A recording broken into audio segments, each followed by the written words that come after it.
It's time now for the Casey Ingram Show on WSTU. The opinions expressed are those of the program host and guest and not necessarily those of WSTU. WSTU does not endorse products that may be mentioned. Any reproduction or retransmission of this broadcast is strictly prohibited without written consent of WSTU. It's time to call in with your questions and comments at 220-9788, 220-WSTU. And now, here's Casey Ingram. So welcome back to the second half of the Casey Ingram Show. This is a show that is going to be a lot of fun because we've had so many changes since Scott Watson has been in the studio with us. Scott, you are a local business owner here, Indiantown, Stewart area. Matter of fact, you know something about the Fish House Arts Center in Indiantown Marina. Those are just a couple of Scott's businesses, and I appreciate your support here on the show, Scott. But Indiantown has been something we've talked about a lot over the last few years. And, you know, it was incorporated back in 2018. And, you know, unintended consequences can happen. And that's really probably the best way to sum up with Indiantown. I would say that's pretty accurate. So here we are. We just had another election. And really, through the voice of Talk About Martin and others, everybody said, get out, vet your candidates. Let's make sure that Indiantown is going in the direction we want it to, because there was a lot of spending going on, just to say the least, and you know, citizens' voices did not seem to be heard as much as you'd want them to, and a lot of it was impacting your business. I remember there's regulations that couldn't affect just the marina itself, not grandfathering things in. So there was a lot of game playing going on, and a lot of extractions of money and this, that, and the other thing that were taking place. But this election, you know, brought all that to the surface. I want to put a shout out to Barbara Cloudis. Hugely. You know, she did a hell of a job in getting the facts out to the people so they understand what was really going on with that. So with that said, I believe that this election, if nothing else, was a mandate from the citizens of Indiantown to change course, the direction right. we're in, which has been, you know, the ship has been driven by Howard Brown up until this point. And I think you're getting ready to see a change in that. And that was the interesting part, is the city manager works for the council, but it kind of seemed the other way around here. Once he got in, he was really running the ship, became the captain. There was nothing but compliance with whatever Howard wanted to do, in total disregard for the taxpayers, the money being spent. It really, really was quite concerning to all of us, because those of us who could add and subtract could see that we were heading for the ditch. And I think a lot of people that were brought in, including Howard Brown, were not from Indiantown. That were being hired. That's a mystery. You know, we've always asked how is that could be that everybody we seem to hire is from Broward or down there in the Opelika, right. the most corrupt city right. in the state of Florida. Yes. Right. And Talk About Martin, again, has a lot of those Eric links has done and issues. An unbelievable job in tracking down the facts and connecting the dots with the Howard Brown connections. And That's right. and so on and so forth.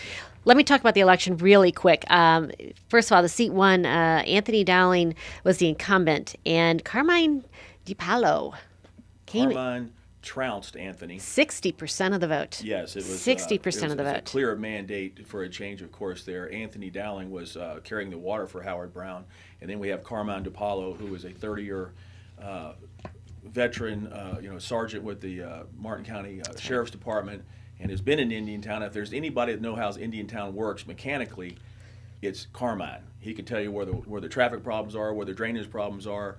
You know, he really has an understanding, and he was well liked in Indiantown going into this. And, you know, I think he'll be even more popular as time goes on. And that clearly was a mandate. That was a really large message to Anthony Dowling. And also, we had the incumbent, Susan Gibbs Thomas. She took 68% of the vote. 68%. Yeah, Susan, people love her. Susan has been the shining star, you know, and I'm really, really proud of Susan for stepping up again, because she had to go it alone for a long time. And I mean, a lot of us got so disheartened we weren't even going to the town council meeting. So Susan's sitting there by herself. You know, and I give her a lot of credit for standing in there and doing it again. She's really shown that she cares about Indiantown, because this is not a fun job for her for the last 4 years. It has not been. I've had Susan in here a couple of times, and of course right ahead of the election as well. And, you know, I put myself in her shoes, and I can't imagine how tough it is to really be kind of the lone wolf. You have this voice of reason, but it's just not being listened to, and that's how I perceived it was. So, you know, hats off to Susan Gibbs Thomas. She really has not changed her platform. She's a person that when she tells you something, She's a woman of her word. Correct. And she fights for truly what she believes in. So, and she's willing to learn and listen, and that's all you need. Scott, You just need common sense. You know what? That's something that she did say. If I don't know, I'm going to find out the answer. She's been very good at that. And much better than just flying by the seat of your pants. Right. And the last seat was the closest seat. Angelina Perez ousted the incumbent Jackie Clark by just 53% of the vote. Very close one. So. Yeah, Angelina, super proud of Angelina. I've worked with Angelina for years in youth sports, and she is highly organized and highly intelligent.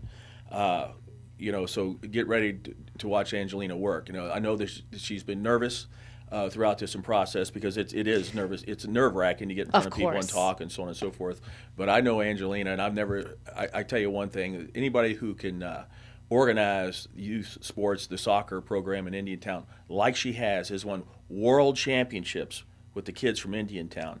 I mean, she's got her act She was together. on here and did not mention that. She I mentioned the soccer, but no. not the world championship. Yeah, the world championship.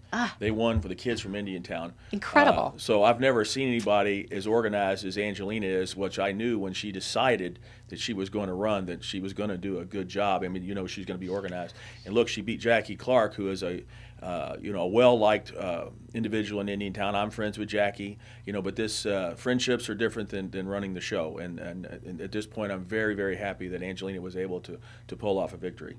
So what do you think the message is to the other two council members that'll be up in 2 years? Hopefully, they're seeing that the mandate is to pay attention to what the people of Indiantown want. And the one, it's fiscal responsibility, clean water. We don't need a Taj Mahal. I mean, think about it for a second. You can drive through Indiantown in less than a minute, but we're going to build the first phase of a $20 million village hall, which is completely unnecessary. Right. And on and on and on. Fire rescue was a huge issue that was. we had no reason to do what Howard Brown was trying to do. They didn't want to listen, but when there was hundreds of people outside Village Hall chanting, to save Martin County Fire Rescue, they finally turned the course. But Howard Brown has an agenda which does not match the agenda that we promised people when we incorporated Indiantown. So what do you think about some of the I don't want to say the councils, I'm trying to think here, but they had some of the advisories that were my gosh, public the sitting there. advisory You were committee, one of them. the Citizens yes. Advisory Committees have all been formed and then dissolved. Right. Whenever Howard Brown, I guess, apparently felt it was politically expedient for him to get rid of people who did not have the same point of view. I believe now with our new council that we will see citizens committees come back. There's so many opportunities to use the brain power that we have in Indiantown and the knowledge base that we have in Indiantown. A lot of people have been excluded. Business people were suddenly the enemy. The Chamber of Commerce was suddenly the enemy of the 5 sitting council members because someone might actually question what they were doing. And Howard Brown, being the great divider that he is, he finds a way to make it us against them. And it's never been us against them in Indiantown. It's always been, let's do what's best for this community. And I believe even the sitting council members believe that they were doing what's best for this community, but in fact, they weren't. One of the biggest sins that I've talked about on here before was the initial tax increase, the completely unnecessary tax increase, which then hamstringed Indiantown's future from then on. Because the idea with incorporation was to bring in, FPL obviously pays 87% right. of our tax base, was to bring in more businesses, sister companies to FPL and other industries that would bring in high value. When I say value, equipment and so on and so forth, it would be taxed. By immediately raising taxes, it was a short-term grab for instant gratification for money, but the long-term health of Indiantown was damaged, and I don't believe that any of them have grasped that concept. They haven't. No, and that money, I mean, you talked about raising taxes, but then they started, as you said, thinking about building a Taj Mahal ahead of correcting the water issues, Absolutely the infrastructure amazing. Well, issues. there's a huge surplus every year. The tax increase, we were going to have a $600,000 surplus the first year with no tax increase, but we needed a tax increase according to them.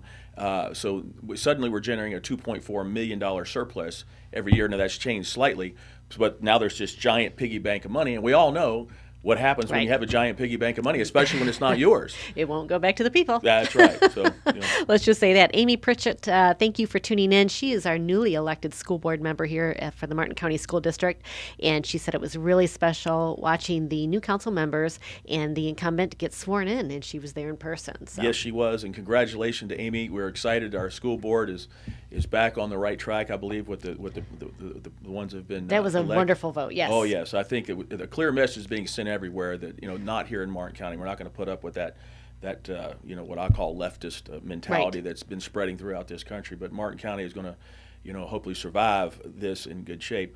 We're very excited about the new high school. Yes. Coming, very excited. These are the things I look at. We incorporated to do things for the people of Indiantown that live there now. That's a huge one, too. Yeah, it's a huge one. So now that's the first step. And you look at the Powers family, Marcia, Yes. carrying the football and getting that done at the school board level.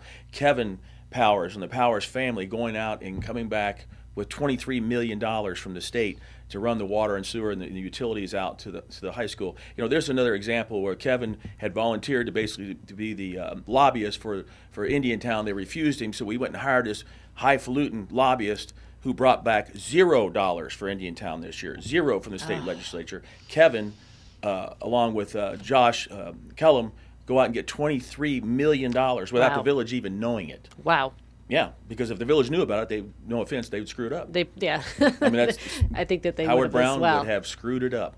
He definitely seems to have an inside circle of friends that, nepotism, as they should say, that Howard Brown is hiring. So I think this new council, how do you see it, Scott? What kind of direction are they going to give Howard Brown? Well, the with first new thing we council? need to do is there's a cloud hanging over Indiantown about a lot of things that happened during the comprehensive plan process. Mr. Brian Oh, my West, goodness, yes. so on and so forth. I have been attempting to get public records requests out of the village of Indiantown unsuccessfully for quite some time, and that's one of the first things I want this town council to address is give them marching orders to get the records out. The game plan has been going on. They say we're going to, we've got to develop a cost of what it's going to cost to present the public records request. That's usually a municipality's way to try and avoid giving somebody the public absolutely. records. They it's make the taken cost so 7 yeah. astronomical, you Right. can't afford it. The latest thing I did back in July, I think 29th, I demanded direct personal access to the records. With the Supreme Court of the state of Florida has clarified that you are not to stand in my way. At any reasonable time, I can walk in and get direct public access to the records. That's now been 51 days, Oh I my believe. gosh. They tell me they're compiling the cost of me walking in and actually. And how long has this been going on? Oh, months and months and months and months. This has been going on forever. I've asked for records ridiculous. and the game plan. So that tells you one thing. They obviously don't want us to see what No. took place.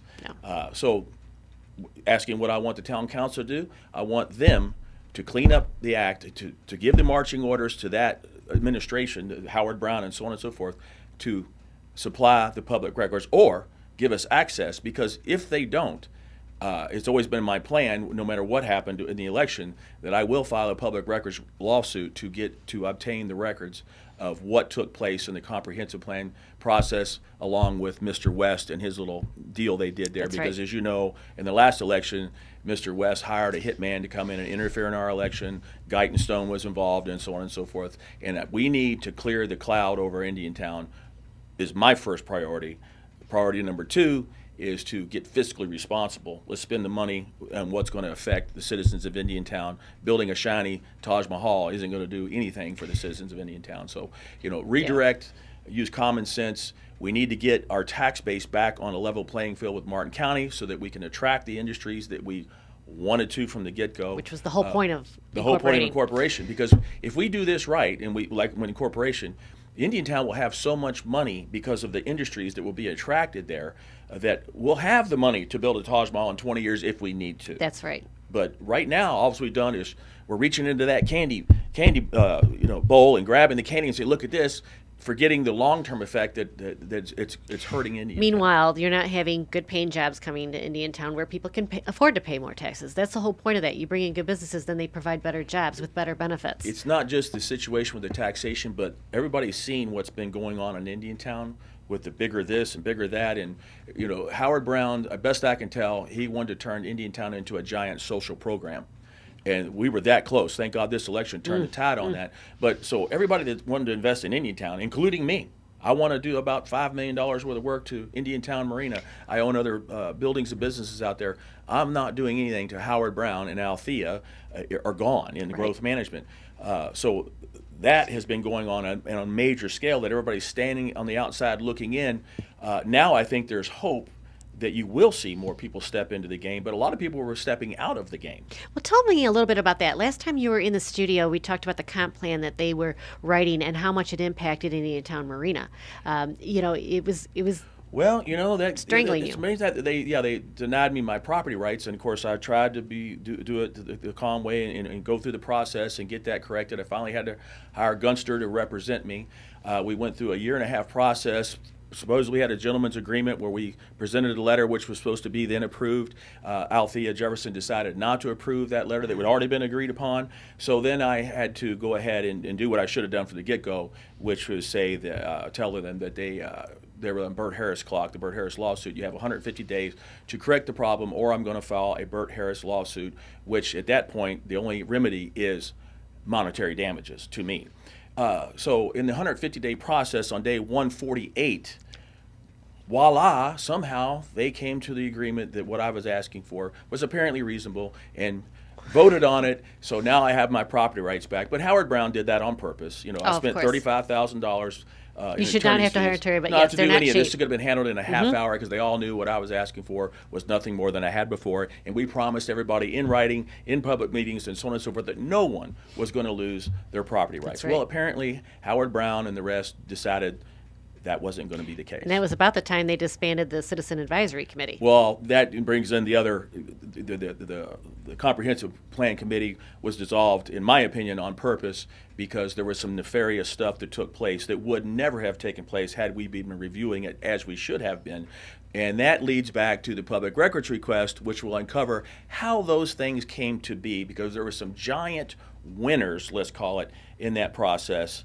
And you have to ask yourself how these very unusual things happened. And if you remember in the last show, I challenged both Howard Brown and Bonnie Landry. Let's have an open public meeting. Let's talk about how certain things came to be in that comprehensive plan process. And guess what? I have not heard a peep out of either one of them.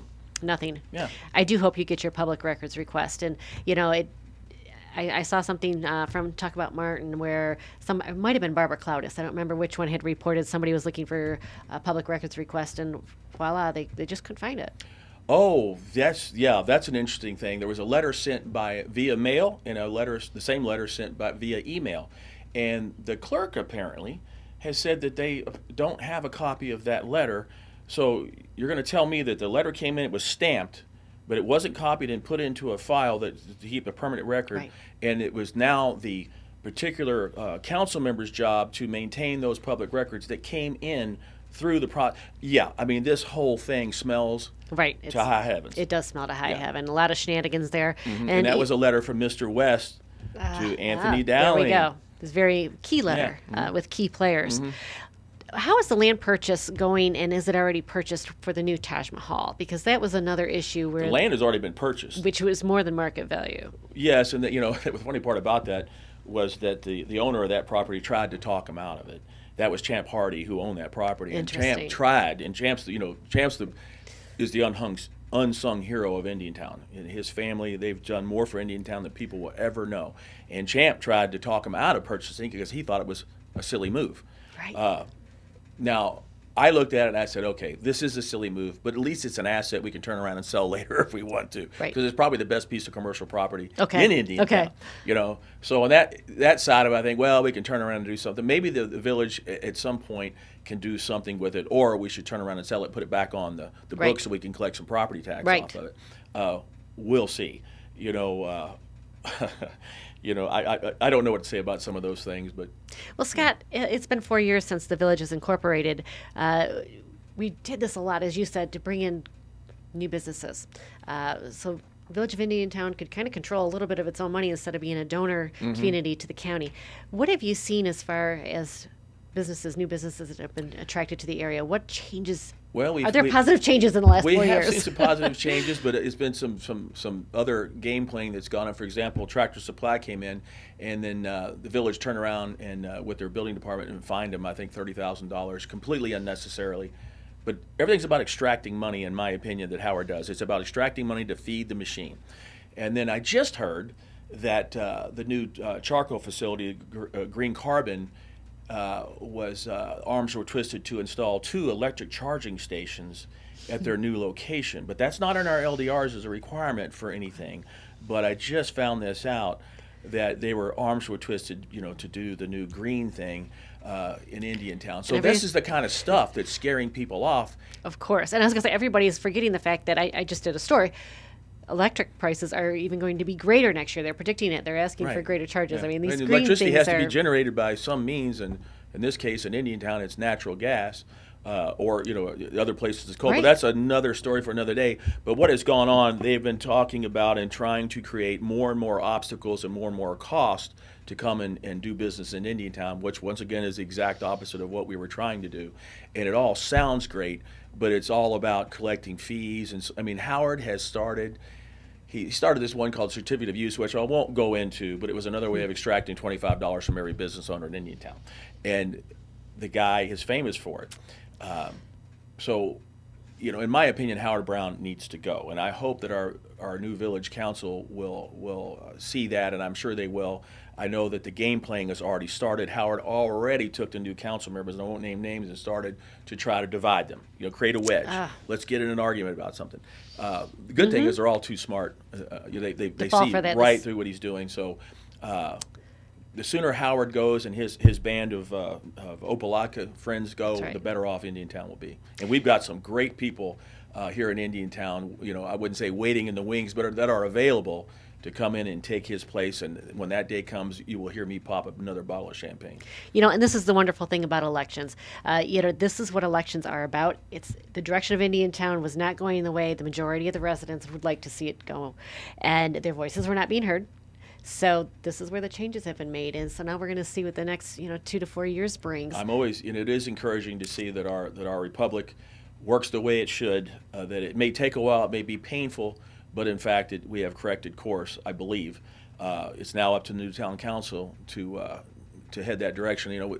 We've got Susan Strong, Angelina Strong, and you got Carmine there, who is very strong. That's right. So I feel confident that we got some leadership on that board now that'll take it in the right direction. They're definitely going to take the so-called power away from Howard, let's put it that way, and put it back where it belongs, in the town council's hands. Howard works for the council, but the council works for the people, and that's really where the voice should lie. So I'm really excited about that. What do you see hope to happen in the next 2 years besides replacing Howard Brown? Well, I would hope, like I say, once again, my thing would be get back on a level playing field on taxation so that we can bring in the businesses, the FPLs of the world, who bring in billions of dollars worth of equipment that then gets taxed and is a windfall. And it's also frightening if something were to happen with FPL that they left. Oh, it would be devastating. They got ready to raise taxes right before this election. They were going to, because the tax revenues had fallen 50 or 60,000. They were going to increase the millage. And FPL pays 87% of the tax. Who do you think you're taxing? That's right. FPL sooner or later are going to go, guess what? I'm not going to pay your spoiled kids' bills anymore. Right. We're going to go somewhere else where it's cheaper to do business. They've got a warehouse out there that has anywhere from $500 million to $1 billion in inventory, and at any given time, that can be put on trucks and leave. And that doesn't just hurt Indiantown; it hurts Martin County, because that. Think about that. If there's $1 billion in inventory, that's $18 million in tax revenue that's being generated for Martin County that would leave. And if you don't think there aren't other municipalities that are out there vying for that all day long. So I'm extremely worried about that, because, look, it comes down to math when it comes down to any sort of business, where they're going to do business. And I've tried to explain that till I'm blue in the face to our town council, but you got Howard Brown on the other side, preaching the what I call the leftist agenda of tax and spend. Right, but that seems exactly what it was. And I was actually surprised the week of the election. Eric Miller again reported that I think it was 4 of the members went down to a Florida League of City. I mean, 1 representative's plenty, but. Well, Howard, this is how Howard wins them over. He basically says, or I'm paraphrasing, or what I believe happens is, I'm going to take care of you. You're going to get all the bennies and all the fringe benefits we can possibly extract out of this for you guys, and go have a good time. So that's what Howard has has done. This League of Cities thing is out of control because every time they go down, they get a trophy, or something for doing this. And, they get their participation trophy, and they come home. But it's at the taxpayers' expense. And if we are going to, that's another thing that we want to ask. I want to know, and Barbara has asked for all this information, how much money have we spent on this nonsense? Absolutely right. I bet there's a staggering amount when you talk about all the different trips that they're taking and conferences to attend. Howard Brown's education. I mean, this just goes on and on and on. Well, he has a well-oiled well, just one last thing. He lied on his resume that he had certain credentials. Okay, he lied on his resume. He didn't have them, but we paid him to go get those credentials after the fact. After the fact. I mean, that in itself, folks. Our town council did nothing.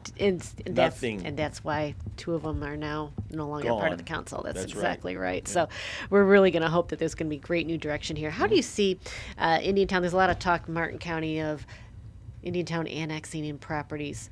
Is there even any discussion of that right now? Because I know there's a lot to do. I would hope not. Right now, we need to get our house in order.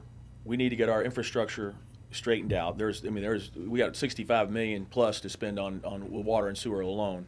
So I would hope that we pull back and control ourselves and do the right thing. There may be some opportune times if it comes to affordable housing to do something like that. But right now, I just say let's just get our house in order. Where do things stand with the water plant right now?